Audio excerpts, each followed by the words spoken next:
All right.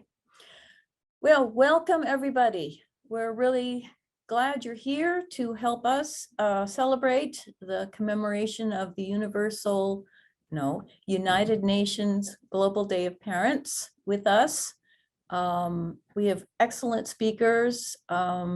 It's very much kind of leaning towards the family, since there's a couple and there's a father and a son speaking. This is being recorded, so you can watch it again, and it's going to be shown on UPF's YouTube channel, that channel is shown right now in the chat. Please ask questions. There's lots of wonderful content. Put your questions in chat, and we'd appreciate if you mention what country you're from. And that's just good to know. Okay, before I introduce our speakers, I just want to share a little bit about why I wanted this kind of program. As you probably know, the founding document of the UN, which is the Universal Declaration of Human Rights, states that the family is the natural and fundamental group unit of society that develops support.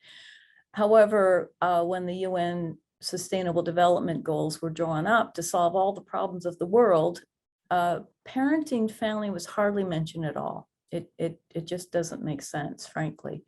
Also, though we know that the family is the building block of society and totally irreplaceable, it seems that marriage and family and parenting policies are really lacking in most countries.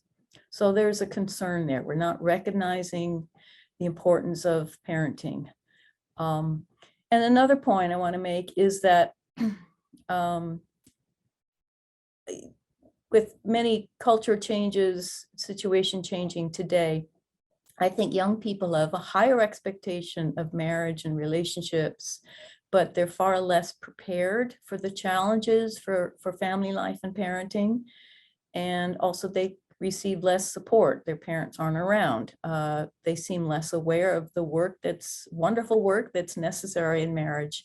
And they're also less aware of the wonderful benefits of marital commitment and the benefits of parenting. So furthermore, couples are less prepared and supported as they meet the challenges of parenting. So I think this discussion will help us kind of fine tune the argument for why we need to value and honor parents, and then how to support parents so that they can better accomplish what is really important to them in raising thriving children, but is really clearly important for society and needed for society. So again, I'm glad you're here, and I'm really happy to have our speakers. I am going to start by presenting a wonderful colleague of mine who I much admire and appreciate, Dr. Hamad. He is the Vice President of Universal Peace Federation, Director of the UN Office of UN Relations for UPF, and the Chair of World Association for NGOs. He's a world traveler like you wouldn't believe. He's really a master in making genuine relationships at the UN, around the world. He's just a natural at it. And I think he's got a special role in UPF because I think, Taj, you have a keen sense of kind of the heart of people living in palaces, but also those living in forgotten areas of the world. So you're really an important player in this team at UPF. So with that, I would like to have Taj take the floor. Thank you, Lynn. Thank you for those words, which I don't deserve. More thanks for all the preparation you made behind the scene to organize this webinar. Distinguished speakers, honored participants, greetings and welcome to you from UPF headquarters offices in New York. Thank you for your presence in this webinar to commemorate United Nations Global Day of Parents 2022 with the title Honoring Mothers and Fathers' Hard and Gratifying Journey. I want to say to all parents, happy Global Day of Parents, but the official day was yesterday. However, parents deserve to be celebrated every day.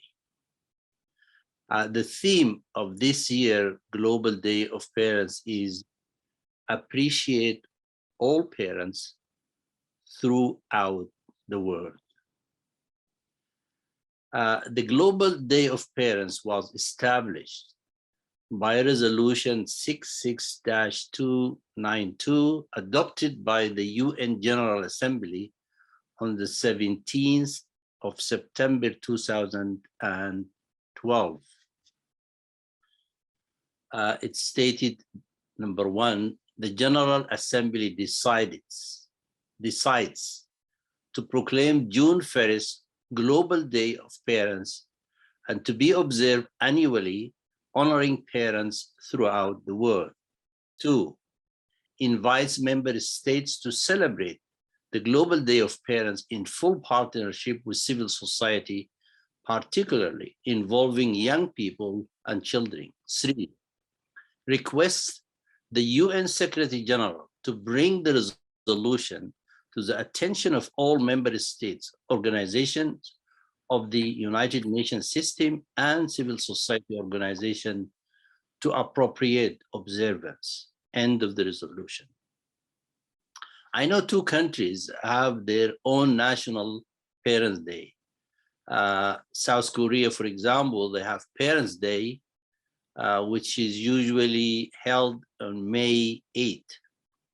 In 1994, US President Bill Clinton signed into law a resolution unanimously adopted by the UN Congress, establishing the 4th Sunday of every July as Parents' Day. There are other countries, I believe India also have one, which is celebrated on the 24th of July, I believe. I wanted to quote somebody called Jim D. Mint.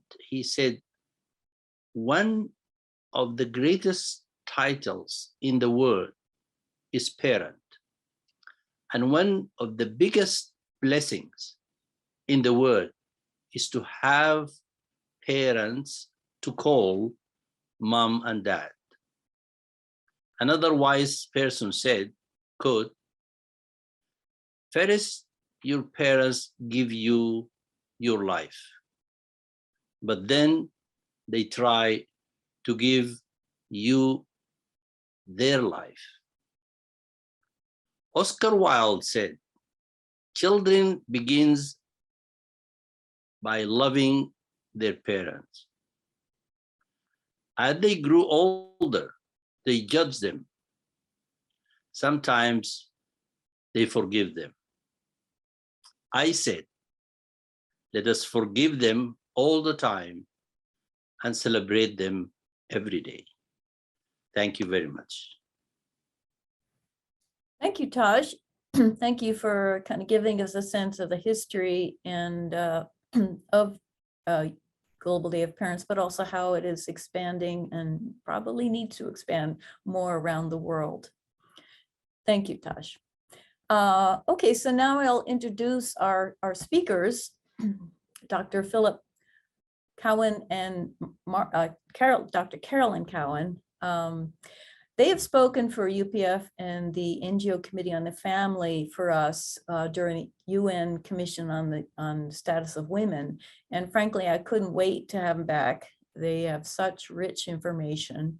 So based on their extensive research, they've developed a really hope-inspiring program for parents. So their message really will be relevant to today for sure. Yes, they are married. They're a married couple who have raised children together. So with all the years of research, I bet they've been doing some home research too. And that's another reason why I find them as such good presenters. They really are genuine. You know, they have learned from their own experience, and it's just very clear that they care deeply about parents and children. That's why they do what they do. So they've done work together. They co-directed 3 longitudinal studies of how family relationships affect children's well-being and development. They co-directed a group intervention for the California Office of Child Abuse Prevention, in which health professionals work to strengthen low-income parents' relationships.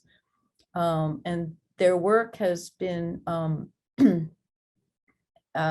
received trials in 7 US, Canadian, UK, and Malta trials, that is. And these have shown that there's really lasting positive benefits from the programs for children and parents' development. And they're from varied ethnic and socioeconomic backgrounds, so that's important. They co-authored together a book, When Parents Become Parents, The Big Life Change for Couples. It's a book most of us wish we had read.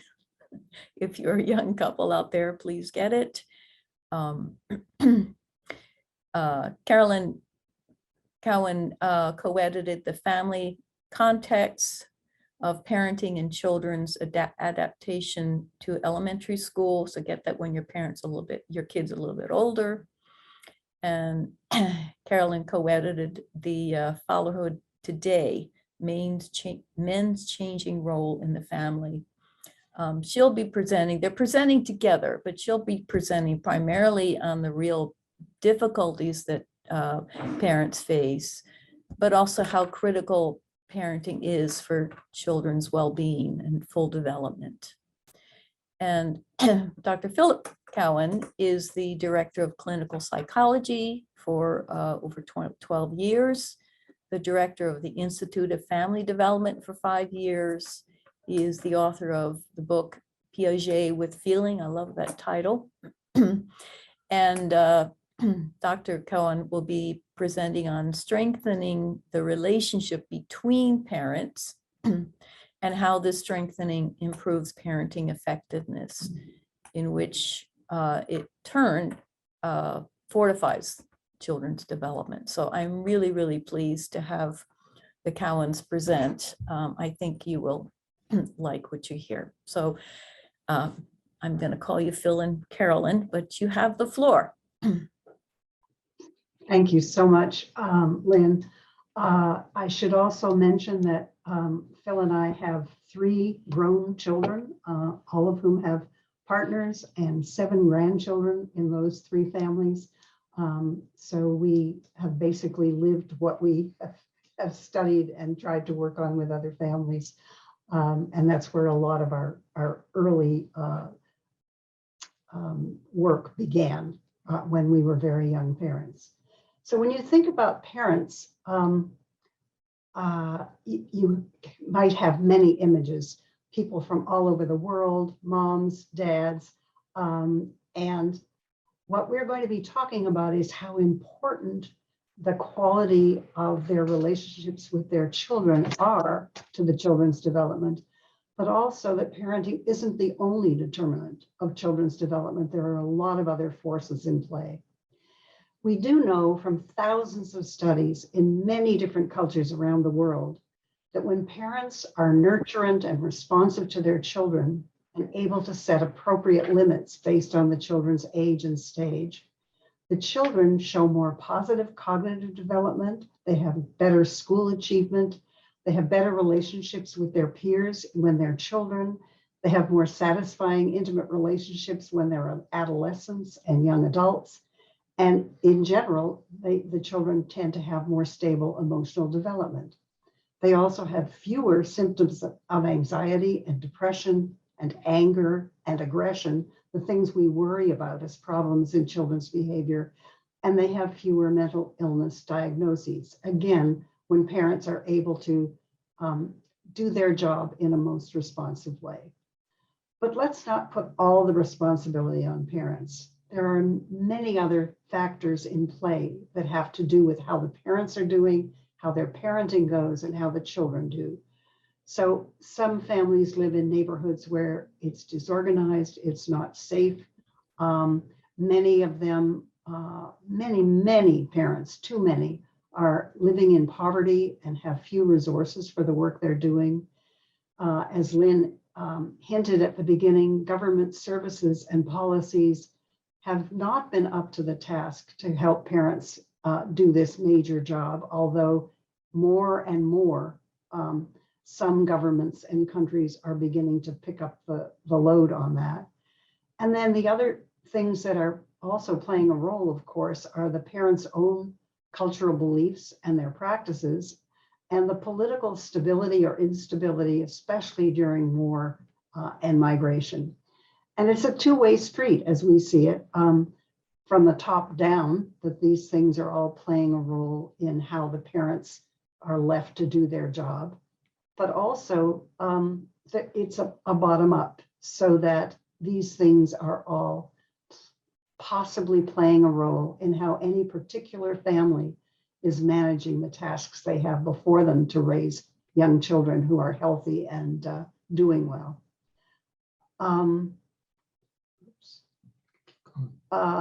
So that it goes both ways is what we're saying. So parents aren't entirely responsible for how their children grow to adulthood, although over the years, the cumulative impact of the style of their parenting does have an effect, of course, on how the children develop. But parents also play a central role in how they handle the effects of these internal and external forces on the family. And we'll be talking more about how we try to address that. What we're seeing, and Phil and I have been working at this since the 1970s when we were very young parents with young children, that parents in all cultures and circumstances that we've had the joy of working with have a challenging job. So you have, let's say at the beginning, two parents, and then many of them have a baby. And as individuals, they're faced with challenges almost immediately. Even if this baby was wanted and welcomed into the world in a positive way, how do I calm this little crying being? When can I sleep? How can I earn enough to pay our expenses? Oops, sorry. My job and my boss don't recognize that I'm now a parent. Where have my friends gone? How do we juggle everything we have to do now? I need help sometimes, and where can I turn? And as a couple, they also have challenges. So most parents, we find themselves shaky, though resilient in the early months of parenthood, regardless of their economic circumstances. And we feel strongly that we need to be wary of characterizing low-income families as those who are at risk, and middle-income families and even better resource families as doing just fine. We find that even in two-parent families with adults who typically function well, most of them experience times when they aren't sure that they can cope with the challenges that are before them. So our research on interventions for parents, that is, what could we do? How could we do some preventive work, began in the 70s. And we started with ordinary families, working class and middle class families in the larger San Francisco Bay Area, because that's where we live and work. We started with families who were couples who were just about to have their first babies, trying to do some preventive work as they made the transition to parenthood. But gradually over the next years, we began to climb what we call the ladder of risk. Parents were divorcing and separating. Many of them were unemployed. Too many are in poverty and don't have the resources they need. There's domestic violence in many families that the parents weren't able to control always. And of course, most recently, we've had COVID, which has presented challenges for all of us, and also all the talk and the struggles of families who are dealing with migration and with war and with loss. So each of these risks, which are stressful in themselves, have a potential to disrupt families. They increase parents' stress and anxiety and depression, which decreases their ability to support and nurture themselves or each other. which makes it difficult to nurture and guide their babies and young children. And all of this affects the children's development, of course. So in thinking about prevention, where would we intervene earlier in family development? Well, there are hundreds of parenting classes in this country and in many other countries. What's missing from those classes most often are fathers, because almost all the attendants at parenting classes have been mothers. And yet thousands of studies now show the positive effects of fathers' positive involvement. Mothers do better in their health and well-being and their satisfaction when fathers are involved. The children's development goes better, and the father's own health and well-being benefit from his being positively involved in the family. So many people began funding some what were called father involvement interventions. But often in most of them, what's missing in those interventions is the couple relationship or the relationship between the two parenting partners and the children. So why are the relationships between parents so important?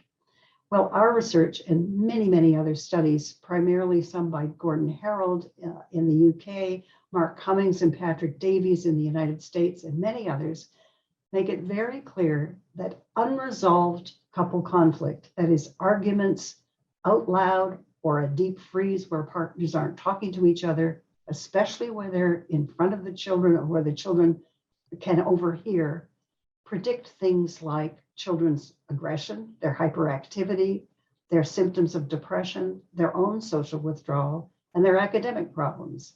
So the relationship between the parenting figures is very important to how the children do. There are many couple relationship interventions that have been tried over the last many years. And in the States, especially. Many in the United States and some in a few other countries, especially in the UK. And what's missing from them is the child or the baby. In other words, the work is all on the relationship between the parents.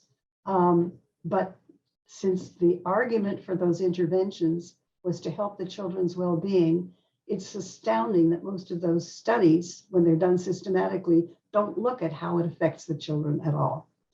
So parenting classes, father involvement programs, couple relationship education or strengthening, they were all before us, but each missing something in our point of view.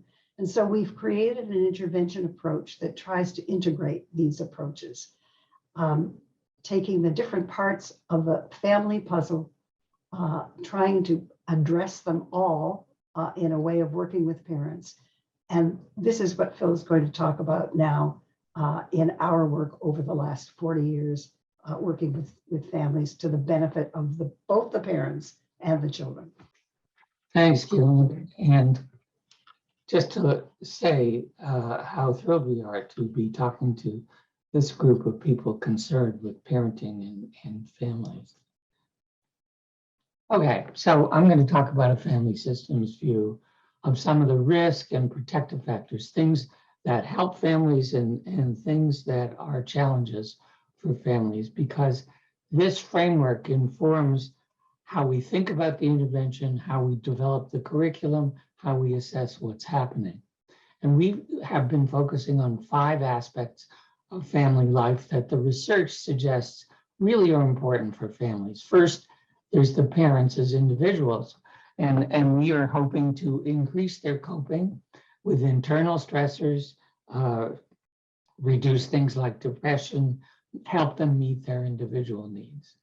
And then, as Carolyn mentioned, we are trying to improve the couple relationship to increase the kind of collaborative problem solving, decrease couple conflict, and hope them to be happier with their relationships.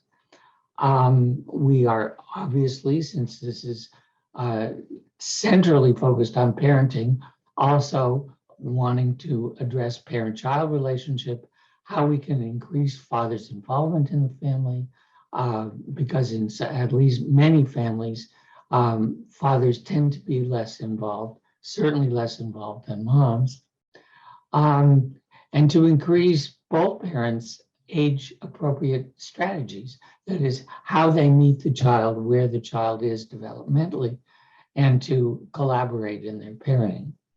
We also pay some attention to help parents think about the families they grew up in and what they want to carry over from those families and what they want to change, what they want to do differently in order to interrupt some negative intergenerational cycles. Things get carried over from one generation to the other.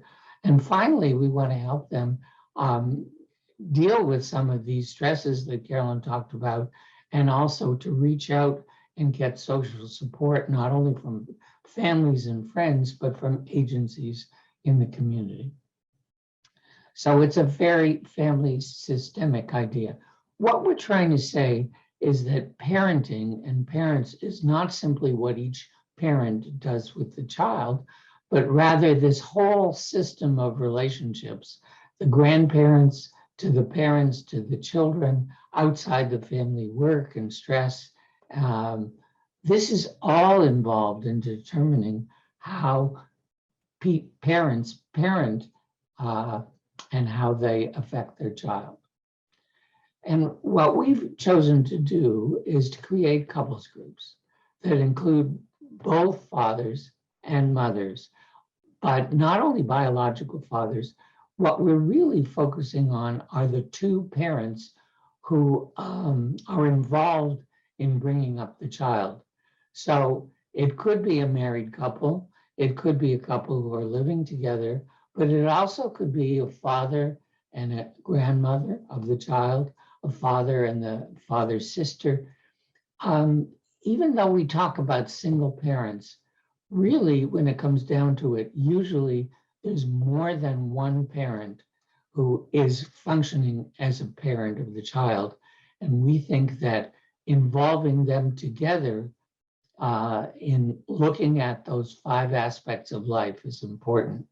So we want to help boost mothers and fathers' effective parenting strategies, and to think about what they can choose from the families they grew up in. Each group has 5 or 6 couples, or in one case, I'll talk about 8 to 10 dads with male-female co-leaders who are trained to work with couples, who are trained to run groups, and they meet for 2 hours. Originally, when we were talking about the transition to parenthood, they met for 24 weeks from before they had the babies to after.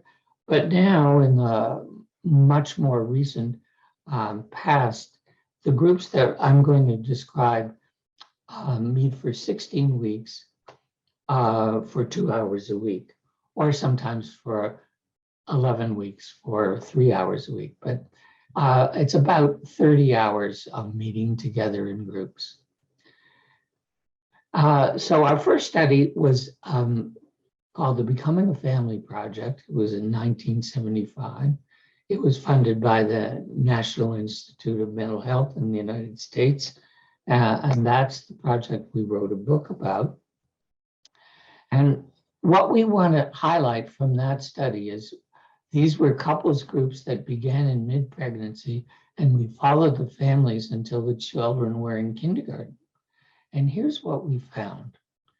If they had a baby, and it was a randomized controlled trial in which some couples were offered a chance to participate in these couples groups, and some were randomly not, and they agreed to that being randomly assigned.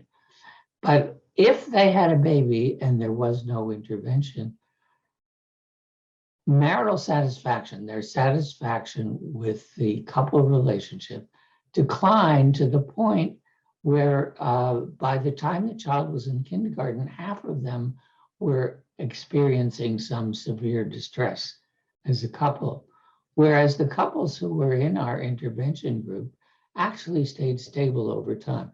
We would love to have even increased their satisfaction with the relationship. And I'll tell you about a case where that did happen. But mostly, at least, we maintained the relationship's quality against the normative slide that happens in the early years of becoming a parent. We then went on to another new study of couples whose first child was entering elementary school. It's also funded by the National Institute of Mental Health. And that had a wrinkle in this case. Couples were randomly assigned to 3 conditions this time. Groups in which the focus was on parenting, groups in which the focus of the first open-ended part of the meeting was on the couple relationship, and then controls who could consult with the staff of our project once a year for 3 years. And here's what we found. In the groups with this parenting focus, in fact, parenting improved. There was a decrease in harsh parenting and an increase in warm, responsive parenting. And the kids, 2 years later in kindergarten, actually 5 years later, were less depressed. And in interviews with the kids, with this puppet interview that one of our colleagues developed, they were describing themselves as more positively. They were less depressed and more positive about themselves. But the groups with the couple focus at the beginning of the intervention, the couple focus at the beginning of each of the meetings, found that they decreased in couple conflict and volatility. They also improved their parenting. The kids 5 years later were less aggressive and actually scored higher on achievement tests. So again, the parenting focus does help with parenting, but the couple focus also improves the relationship between the partners. And these effects actually lasted for 10 years until the kids entered high school. And then in the early 2000s, the government of California, the Office of Child Abuse Prevention, came to us and said, you know, we have a concern with very low income families. The families in our earlier studies were more middle class and working class. We're concerned because the fathers, while they're there at the beginning, are less involved and they tend sometimes to drift away. And we would like to prevent that. Would you be able to run groups? And we said yes, if in general both parents attended. And these groups, the Supporting Father Involvement Project, was designed by Carolyn, Cowan, and me. It was also with collaboration from Marcia Klein Pruitt, who was at Smith College, and Kyle Pruitt at Yale University, and Peter Gillette was our data manager for this period of time. Now, we did this in 3 phases, and over the 3 phases, we saw almost 1,000 families. So we're talking about low-income families, 289 of them in this first phase, Mexican-American and white European-American in 4 different California counties. And there were really 3 groups. There were, again, random assignment to a control. They didn't have any intervention, or to a father's group, because people said, well, if you want to get men more involved, then you have groups of men meeting with men. So we had a condition like that. And then we had our couples groups, in which 3/4 were married. But again, 25% were not, and the incomes were really very low. And here are the results. In the control group, the mothers and fathers didn't change, or they got worse. Their kids' behavior problems increased. The parents' satisfaction as a couple declined, actually, as you know, we expected it would. In the fathers groups, the fathers helped fathers become more involved, like the parenting groups affected parenting, but the children's problem behaviors remained stable, but the parent satisfaction as a couple declined. Whereas in the couples groups, the fathers were more involved. It reduced parenting stress. It kept the kids' problem behaviors stable, and the parents' couple satisfaction remained stable. Message here again is that in a parenting group, having both parents, both partners, the co-parenting team, if you like, increases the effectiveness of the intervention.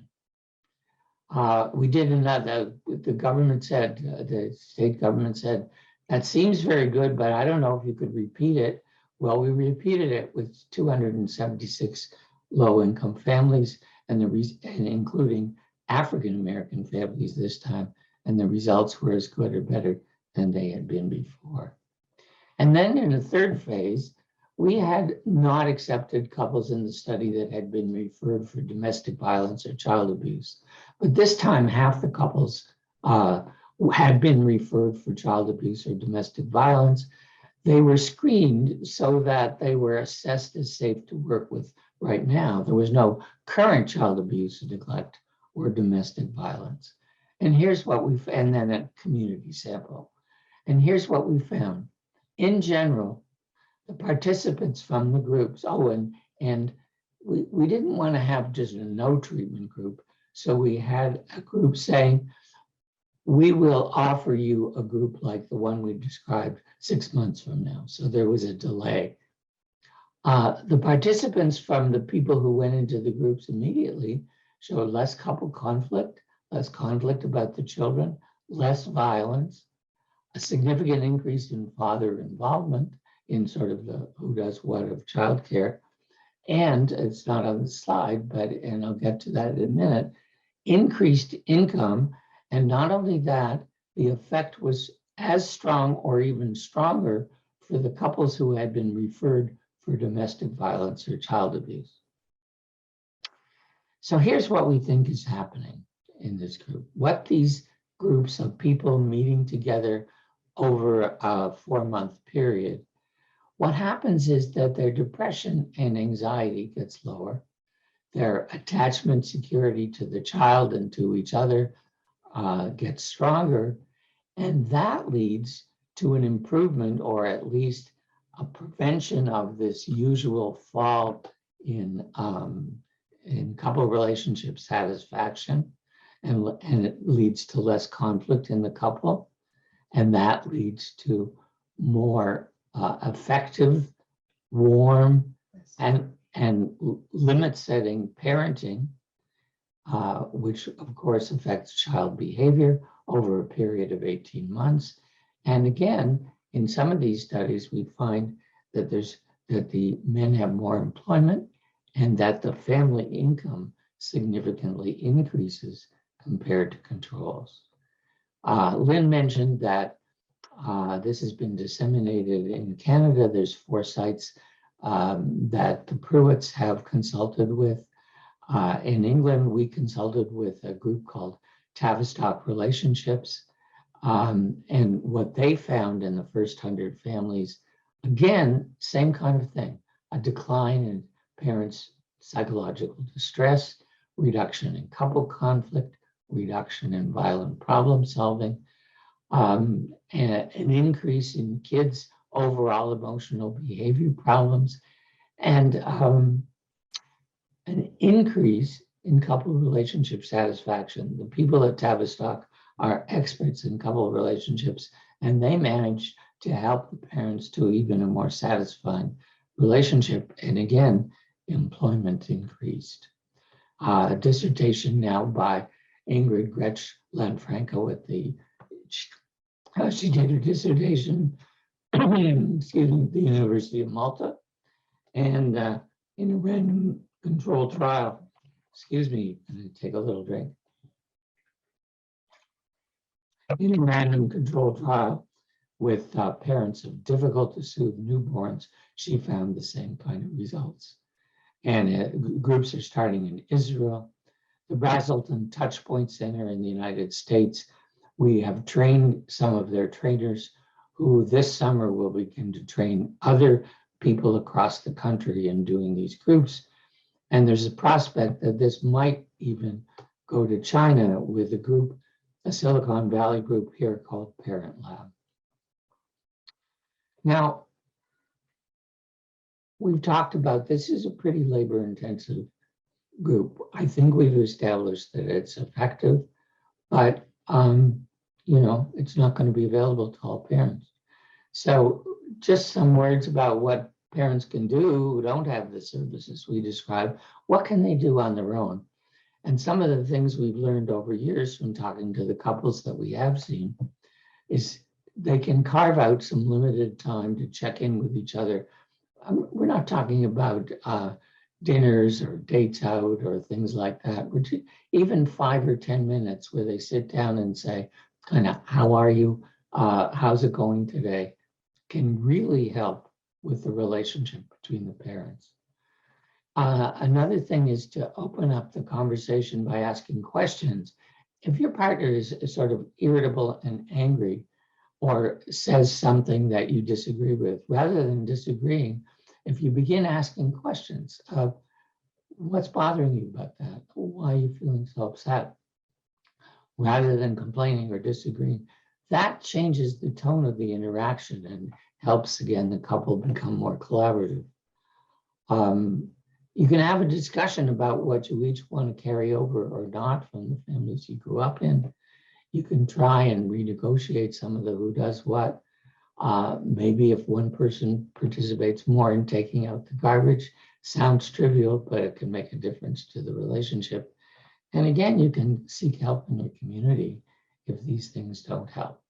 So finally, here's our central messages. Parents are important, but they're not the only important factor. Being a parent is challenging. Fathers contribute a great deal to children's development, or a second parent figure contributes a great deal to children's development over and above the relationship between the mother and the child. And the relationship between the parents, I hope we've demonstrated, is important. It sets the tone for the other relationships in the family, and support from experienced professionals can help. What we started off saying is that parenting is difficult in all circumstances, and some parents need help some of the time, and it's not always available. We need to find other ways to accomplish the goal of strengthening relationships between parents and between parents and the children. So you can get more information at our website.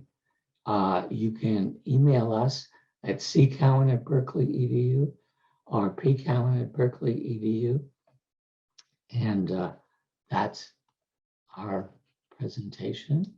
And we're open for questions. That was fabulous, both of you. You've said so much about yes, parenting is difficult. It's not all our fault. It's so many factors that contribute that make it difficult. And if we don't do well, society actually doesn't do well either.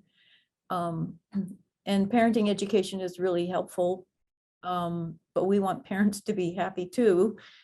And if we kind of work at all of the fronts at once, it seems to be more effective because the parents are more emotionally contented and soothed, and therefore they're more able to give to their children. So it's really excellent work. We will have questions, so those of you in the audience, please write them into the chat. We are going to, before we get into questions, we will be having a young man of very important, with a very important message for us, Mr. Kuna Hamad. I would like to introduce you now. Kuna is graduated from Georgetown University at the Walsh School of Foreign Service. He's actually the lead videographer. I'm not saying that right. videographer, thank you, at Georgetown University and a freelance documentary filmmaker. He has traveled over 50 countries. He's following in the footsteps of somebody I know. He's filmed everything from promotional videos for worldwide nonprofit organizations providing educational material to struggling countries, to videoing full-grown tigers in remote islands in Indonesia. And he was even bit by a tiger. He's a world-renowned dance instructor, multi-talent here. And most important, he's the eldest son of Dr. Taj Hamad. So Hakuna, we really welcome your comments. You have the floor. Thank you so much, Lynn. I prepared a little story about summarizing my experience with my parents for all of you guys. Okay. In my first memory of my parents, I'm sitting on the edge of a used gray twin mattress held up by a squeaky metal frame. I'm inside a red brick Brooklyn apartment, and the yellow light from the street lamps is pouring in through a dusty window. On my right side, a tall, slender, Black African man, my dad, is sitting on the hardwood floor, with his back resting against his bed and his arm resting against my swinging legs. On the left side, a slightly less slender, white Australian freckled woman is also sitting on the floor, legs crossed with a gentle smile on her face and her head tilted to rest against my tiny legs, my mom. My arms are wrapped around them and I'm pulling them in towards me with a sensation I feel so lucky to have felt at a young age. I felt certain that these two walking, talking beings, the first I'd ever met, were here to protect and take care of me for as long as I needed them. However, I've witnessed that idyllic, light-filled image distort and decay, mend and regrow 1,000 times as I've aged. My father, a Black man, was born in the desert city of Sudan to a large Muslim family. My mother, a white woman, grew up on the vegetative side of Australia, born from an agnostic pair of British parents. My parents have had to build bridges across multiple chasms, religious, national, racial, and gendered. And that's on top of picking up diapers and organizing doctor's appointments for 5 rapidly growing children in an 800 square foot suburban apartment. When I look back at my childhood, I imagine that the most difficult thing they had to do was walk the very thin, precarious line between discipline and compassion. This, I suspect, is one of the most trying, paradoxical endeavors for any parent. How can I hold them without letting them get too dependent? How can I push them forward without pushing them away? At times, I felt fear as my dad would threaten to punish me with his belt for mistreating my brother. And other times, I felt such deep love when he would stay up, half asleep on the couch till 3 a.m., just to keep me company as I finished up a history paper. At times, I felt so confused about how they would treat me. Was this love or was this just their law? And was there even a difference to them? It wasn't until I was a teenager that I truly started to understand a little bit about what my parents might be going through. I was about 14 and my mother had taken me out to have our first talk. You know, the ones where you actually get to know each other as autonomous beings. And I had the most striking realization. I think thanks to the fact that my mom was listening to me so intently and earnestly, my mind had the space to open up more broadly to the experience I was having. My mom was sitting in the car, talking with someone that she had created from nothing, me. And suddenly I didn't feel so different or separate from her at all. I was literally an extension of her. I had the same pronounced nose bridge, the same high cheekbones, the same soft eyes. I started to reflect on how confusing it was to understand myself, to understand what I wanted in life or what my purpose was. I realized that it was probably no easier for her to do the same for me, and a deep compassion set in for me. All the punishments and terrifying diatribes were part of my parents' attempt to pass on whatever they could muster to help my life be better. And I knew that at times she probably felt just as confused as I did, just as worried and concerned, just as scared and proud and excited as I did. I knew she probably regretted some of the ways she attempted to love me, and I was just as fallible in her attempts to raise me as I was in my attempts to raise myself. And most importantly, I knew that for her, it didn't feel like taking care of her son. It felt like taking care of herself, because just as I could now see myself Every time I looked at her, I knew she could see herself every time she looked at me. I began to admire all the work my parents had put in to try to understand and support each other, despite how strongly the odds were stacked against them for being from such distant cultures. And I started to more keenly pay attention to how they might be struggling, rather than just focusing on my own struggles. So now, when I return to that memory, sitting on the edge of my squeaky bed, I realized that my parents weren't just there for me, but I was there for them too. Just as much as they were there to protect and guide me, I would be there to hold them together. As they gave me value, I would give them purpose. And as they continued to give me a reason to move forward, I would give them a reason to move together. I watch now with deep admiration every effort they make to resolve conflicts within themselves, and every effort they make to resolve conflicts between one another, so that they can more effectively support and love us, their children. And I've watched them do this mostly alone. One of my deepest wishes is that parents, like mine, can be more readily supported in one of the greatest challenges and blessings that life has to offer: the mind-numbing, heart-wrenching, body-destroying journey of parenthood. Thank you, especially to you, Daddy and Mommy. Wow. Kuna, that was so deeply thoughtful. What an amazing reflection, so sensitive to the process you go through and sensitivity to your parents. Wow, that was really wonderful. Thank you. I'm sure your dad's quite proud. I'm a little bit Thank you, moved emotionally. Thank you, Lynn. Here. Wow. So, okay. We are going to move to question and answers. So Taj, please join us. And I have some questions. Some have been sent to me. I'm sure there's some on the chat.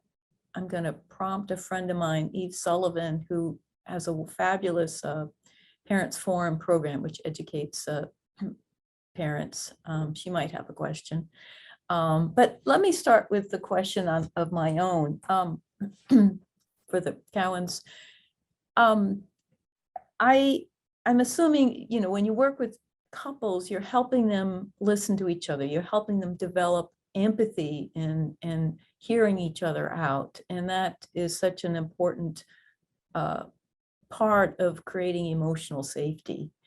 And when they do that, they are sort of emotionally empowered to be able to give more and give the same to their children, to be more empathetic, to be more sensitive, which would, of course, hopefully take away the tendency towards harshness and have much more kind of responsiveness. And I just wonder if you could talk about that aspect of enriching the relationship of the husband and wife, kind of in terms of emotional safety.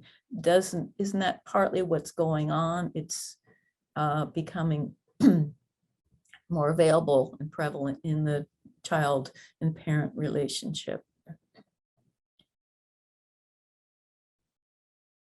Absolutely. If you think about it as, if those things happen and they feel more nurturing to either of the parenting figures, they have more resources left to actually be with their kids and be responsive to their kids.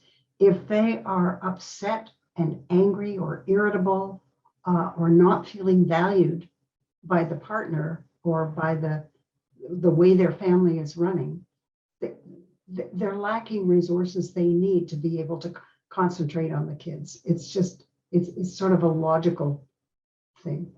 What else you would? I just also, I'm still reacting to Kuna's wonderful depiction of his family. And it seems to me that in some ways it's the demonstration of what we were just talking about, that somehow in this family of the two parents, Kuna has come to an empathy that also followed from what his parents were able to do. Anyway, I thought Thank it you was so much beautiful, for that. Kuna. And, thank you for that. I think Carolyn really answered your question, so I don't have anything to add on that. Have a question? Yes, I do have questions, but I can't speak now. Yes. Kind of shock with emotion and the past, and how should I have done it better and more. But I'm proud of you, Kuna, for your reflection, and I'm some way repentful because I want to give you more. But Thank you, Dad. the container is empty. Thank you, Dad. I will try to fill it with the help of God and give more. Still, there is time. You're young, and I am young, and we will go for some time. Yeah, I have a question from Ed Ryan. It's concentrating about grandparents, actually. What is the most effective way for grandparents to use their free time to advocate for policies that make life better for families? Great question. A great question.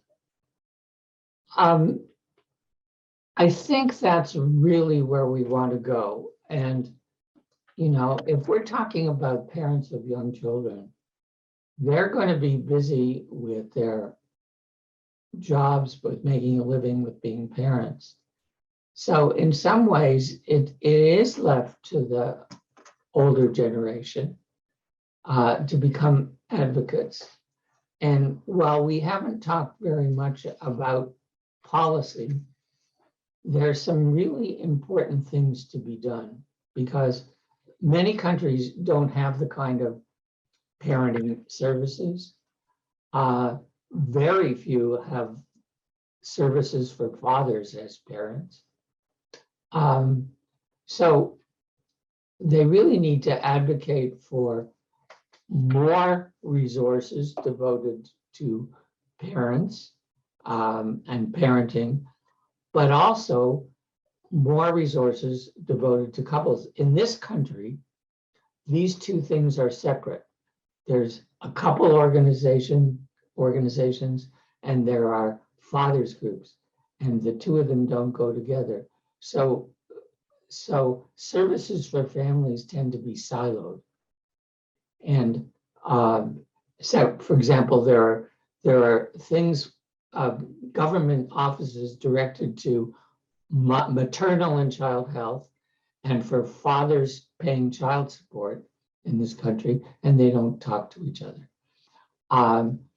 What your questioner raises is that somebody has got to step in and begin to make requests to government agencies, begin to talk for their children. And grandparents tend to think in terms of being with their children, helping to look after the young ones. But they could serve their families by turning outward to the community and being advocates for their families. You know, I love the idea of grandparents as advocates for some of these policies that we feel would be helpful to families. I used to think that when our politicians became grandparents, they would be more sympathetic to some of the calling for more funding and more support for families. It doesn't seem to be happening right now, so I feel a little discouraged about it. But I think your question is really, really important. And if we could gather in such a way that we could talk about exactly that, how can the older generation help push for more support, both for the parents and for the, especially for the benefit of the children's development, it could make a huge difference.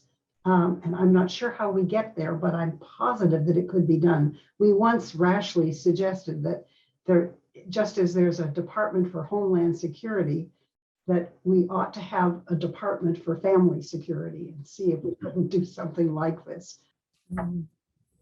Beautiful. Excellent. Wonderful. Taj, I don't know if I can read it, but I know my friend Eve Sullivan did ask a question. Can you find that and read that? I'd love to. I think the question was, when great parents are promoted to grandparents. Oh, no, it's on the chat. I'm sorry. In the chat, I don't see on the chat there. Oh, Well, while we try to find that, I have a question okay. in mind. First of all, I couldn't have enough of what you said. I wanted you to continue to speak more and more and more and more. And on that vein, are you aware of any studies like yours being done in developing countries? Because what I hear all are from developed country. You are so right. And my answer is no. I don't see it. I think that you're right. We're talking solely about developed countries. We have been at several international conferences on the family or couple relationships. And based on our talking about our work as we did today, we've had several people from more underdeveloped countries ask to talk further with us. So we've had lunch or breakfast or coffee with someone.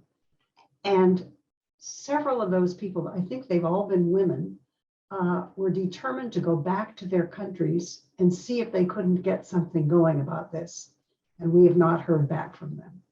So I think it's a hard struggle, but again, one that might be addressed if we put some thoughtful heads together and tried to figure out how to make more of that happen. Just a follow-up for that question. Do you think the measures and the outcomes which you brought through these studies could be applied everywhere? I mean, the main point. Yeah. Mostly. Mm-hmm. Mm-hmm. I think some of the specific wording of questionnaires would need modification. I don't just mean translation. But I think the things that we're talking about are fairly universal. That is, a couple who are arguing and yelling at each other in United States, Canada, or Africa look pretty much the same. Even if you don't understand, if they're talking a different language, the body motion and and what happens is pretty universal. And the aspects of life that we're talking about individual well-being, it may have to be defined somewhat differently in different cultures, but that's important. And again, how you deal with couple conflict and what you wanted, your relationship with your in-laws. Now, these are all things that I think occur in all cultures. You may have to, as I say, change the wording of the questions or how you get the information. But I think that what we're talking about would apply. We trained a group of Chinese or Chinese American staff members at this company that Phil referred to called Parent Lab in Silicon Valley, who are very, very eager to take an intervention like ours to China, as he mentioned. And we thought they wanted the staff members to get an appreciation of what it would feel like to be in such a group. So we ran a group and we trained them, and they took turns trying to be the co-leaders and being the participants in the group. And they were almost all parents of young children. And we thought that we would pause regularly to see what about this was relevant to their life experience and what did they think would need to be changed. And by the end of 4 days of training, they said nothing needed to be changed. They were modern young families, but that the issues we're talking about are so central to families, the individual parents' well-being, the couple or the co-parents, the parenting, and the kind of stress they're experiencing and any support they do or don't have, it all seemed totally relevant to them. So it's been translated into Mandarin, and they're hoping after COVID, maybe they can start in China, but they didn't think it would need a huge amount of change. Beautiful. I have another question if you Yeah. can. There is a question from Eve Sullivan. It's how can we who are in the field of parenting education break out of the happy and rewarding corner we are in and reach society at large? I'm looking at it too, and saying that people who need to hear these messages, government leaders, business people, and parents who experience a sense of stigma that keep them from participating. We've been pushed over the years to move from trying to evaluate whether an intervention works to consider policy questions. And, you know, we're not in the field of policy. We are psychologists. It's very hard. I think what our goal has been is to appear in venues like this and to publish not only our own work, but the work of other people who go along with this notion. So I think I'm finding it a struggle, obviously, to answer the question of how do we get to the business leaders and policymakers. We're actually in the middle of writing a paper that Society for Research in Child Development is going to distribute to politicians and policymakers. So that's a way that we've found to begin to reach out.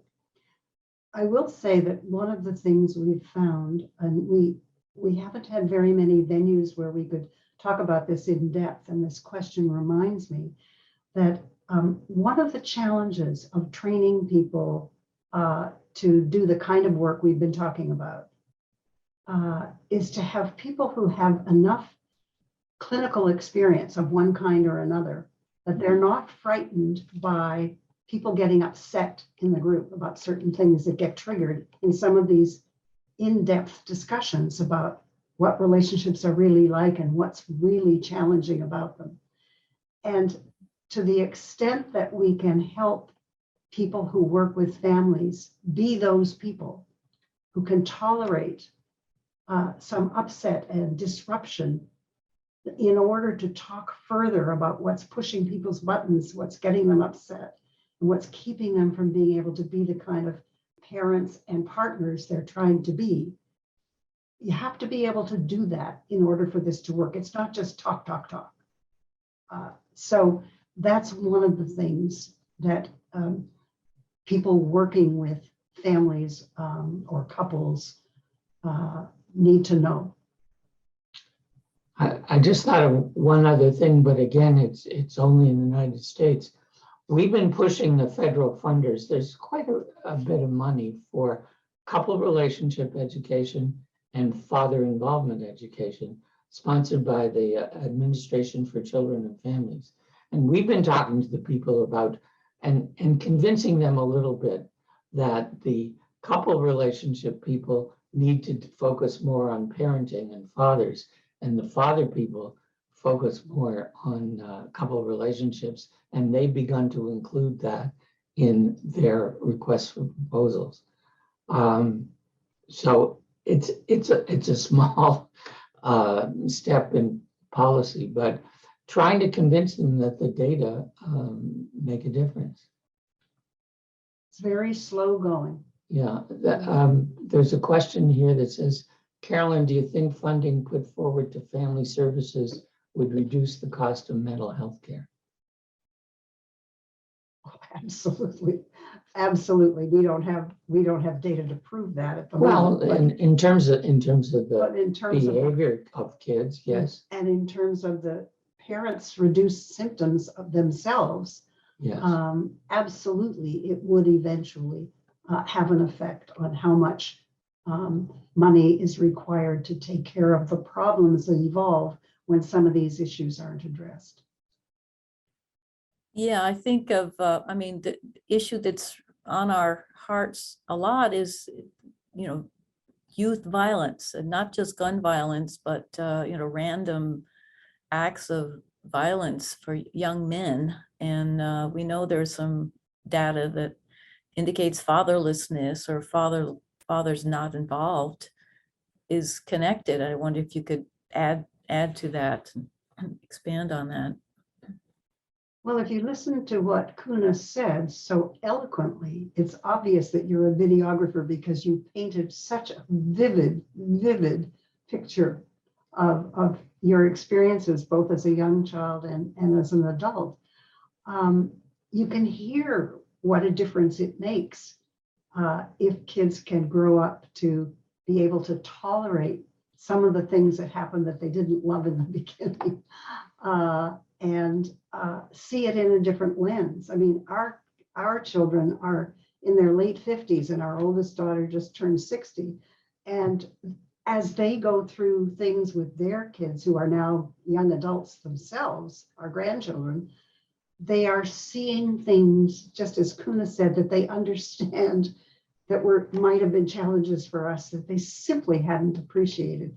So the tone in the family makes such a difference as to whether the kids are feeling enough caring and responsiveness and appreciation of who they are as people, that they can tolerate some things that don't go so well, but then later they may see it differently.